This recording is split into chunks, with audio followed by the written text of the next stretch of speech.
brought to you by खाता book. इनका tomorrow होना हो लेकिन हिसाब टुडे हो सकता है। हाँ? कैसे? भाई खाता आउट करो, खाता बुक डाउनलोड करो, ये ऑटोमेटिकली हिसाब करे, उधारी वापस लाए फटाफट। भेज दिया उसको हिसाब। खाता बुक, बिजनेस हुआ इजी। राजस्थान पंचायती राज जो चुनाव था उसमें जिस तरीके से कांग्रेस को करारा झटका लगा है, कई मंत्री थे उनके इलाकों में कांग्रेस की करारी हार हुई है। वहीं बाड़मेर के अंदर भी बीजेपी ने ज़बरदस्त तरीके से जिला परिषद के इलेक्शन में वापसी की थी और ये दावा किया था कि उनका ज़िला प्रमुख बनेगा, लेकिन राजस्व मंत्री हरीश चौधरी और कांग्रेस के नेताओं के चलते फिर से 61 साल बाद कांग्रेस का ज़िला प्रमुख पर कब्जा कायम है। हमारे साथ खास बातचीत करने के लिए मौजूद है राजस्व मंत्री हरीश चौधरी। उनसे जानते हैं कि किस तरीके से वो देखते हैं। सर, सबसे पहले तो ये बताइए, इस परिणाम से आप खुश हैं? जिस तरीके से जिला परिषद का बाड़मेर का परिणाम रहा, जिस तरीके से वोटों की आपको अपेक्षा थी, कहीं ना कहीं कमी थी पार्टी की संगठन की?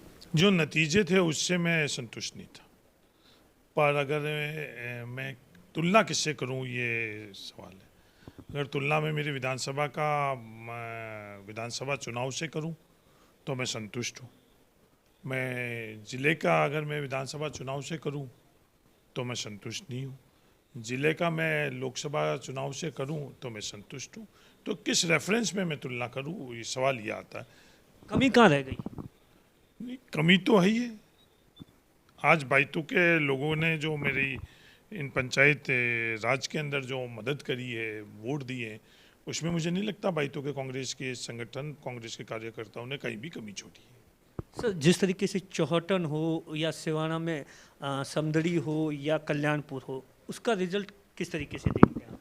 ये रिजल्ट काफ़ी निराशाजनक था, पर मैं बाइतू के कांग्रेस के कार्यकर्ताओं को मैं धन्यवाद देना चाहता हूँ कि तीनों जो मेरे सामने चुनाव लड़वे थे, वो तीनों लोग एकजुट होकर और मैदान में आई। प्रत्यक्ष अप्रत्यक्ष टैक्टिकल ढंग से भी कई जगह उन्होंने संयुक्त उम्मीदवार उतारे। उसके बावजूद भी बाड़मेर की बाइतू के मतदाताओं ने और उसके बाद आकर कई नेताओं ने यहाँ काफ़ी विवाद भी उत्पन्न किया।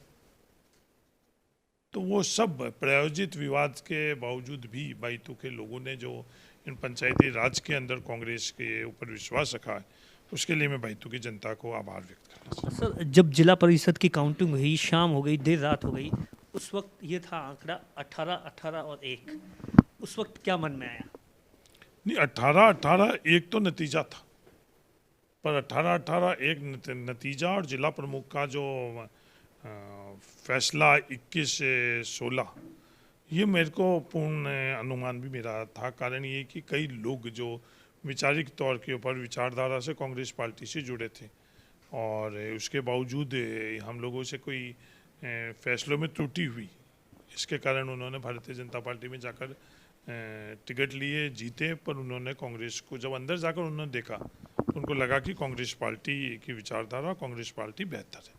सर, ओवरऑल नतीजों को आप किस तरीके से देखते हैं? जिस तरीके से राजस्थान में मुख्यमंत्री जी को भी ये कल कहना पड़ा कि हम कोविड में लगे हुए थे, हमारी योजनाओं का प्रचार प्रसार सही नहीं हुआ, जिसके चलते कई मंत्री थे उनके इलाकों में कांग्रेस को करारी हार देखनी पड़ी।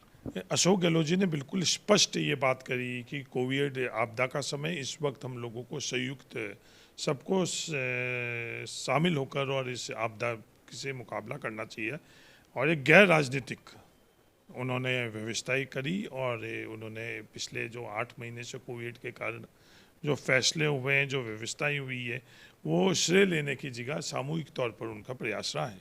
जैसलमेर के बारे में क्या कहेंगे? जिस तरीके से जो राजनीति में 2 कांग्रेस के परिवार थे, क्योंकि आपका गहरा नाता रहा है जैसलमेर, आप हमेशा जाते रहते हैं, आप वहाँ से MP भी रह चुके हैं। जैसलमेर में जो कुछ भी हुआ वो दुर्भाग्यपूर्ण है। ये जैसलमेर ज़िले के लिए और विशेषकर पिछड़े हुए लोग हैं जैसलमेर के अंदर, उनके लिए ये चीज़ सही नहीं हुई है, जो भी नतीजे आए हैं जैसलमेर के अंदर। 2 साल का कार्यकाल सरकार का पूरा हो गया, उसके बाद में ये नतीजे, क्या लगता है जनता कहीं ना कहीं नाराज़ तो नहीं हो गई है, या इन सब चीज़ों को अब ठीक किया जाएगा, पार्टी स्तर पर भी डिस्कशन किया जाएगा? जनता बाड़मेर के अंदर नाराज़ नज़र नहीं आई। बाड़मेर में जहाँ कहीं भी मैं प्रचार के लिए कहा तो गया, उनसे संवाद किए, तो मेरे को यहाँ जनता के अंदर नाराज़गी कम नजर। आज हम लोगों के जितने भी वित्तीय संसाधन हैं, केंद्र में बैठे हुए नरेंद्र मोदी जी ने द्वेष भावना रखते हुए उन संसाधनों को रोका हुआ है। मैं उदाहरण के तौर पर जो हमारे यहाँ योजनाएं चलती थी BRGF की पिछड़ा जिला निधि के तहत 40 करोड़ रुपए आते थे, उनको उन्होंने रोक दिया। आज हम लोगों को जो 90-10% जल योजना के अंदर जल योजना के अंदर मिलते थे, उनको उन्होंने रोक दिया। और तो और जब बाड़मेर के किसानों को क्लेम मिला, क्लेम सेटल हुआ जब 1200 करोड़ के करीब था, और जब वहाँ केंद्र सरकार में उन्होंने अपील की तो उसके अंदर भी केंद्र सरकार किसानों के साथ खड़े नहीं हो गए, टाटा जैसे ही पूंजीपतियों के सामने खड़ी हो गई। देशपूर्ण जो व्यवस्थाएं और फैसले कर रहे हैं, आज नर्मदा के अंदर बाड़मेर में जो पानी हमारा खुद का हिस्सेदारी है उस पानी की, वो पेयजल भी हम लोगों को नहीं मिल रहा है, खेती का पानी भी गुजरात से रोक रहे हैं। तो ये सब रोकने के बावजूद भी बाड़मेर और राजस्थान आगे बढ़ रहा है। सर, बीजेपी जो परिणाम आए राजस्थान के अंदर, बीजेपी के जो अध्यक्ष है, राष्ट्रीय अध्यक्ष JP नड्डा, उनका कहना था राजस्थान में किसानों ने एक तरीके से किसान के जो बिल लाए गए हैं उस पर मोहर लगा दी है। ये उनकी एक तरह से भूल है। इस पूरे चुनाव के अंदर उनकी हिम्मत भी नहीं हुई कि उन्होंने इसको एजेंडा बनाया। अगर वो इसको एजेंडा बनाते जब जाकर किसान फैसला करते। ये हरीश चौधरी है, जिनका साफ तौर पर कहना है कि जिस तरीके से बीजेपी ने कहा है किसानों बिलों पर किसानों की मोहर है, तो उसके बारे में कोई चर्चा ही नहीं की।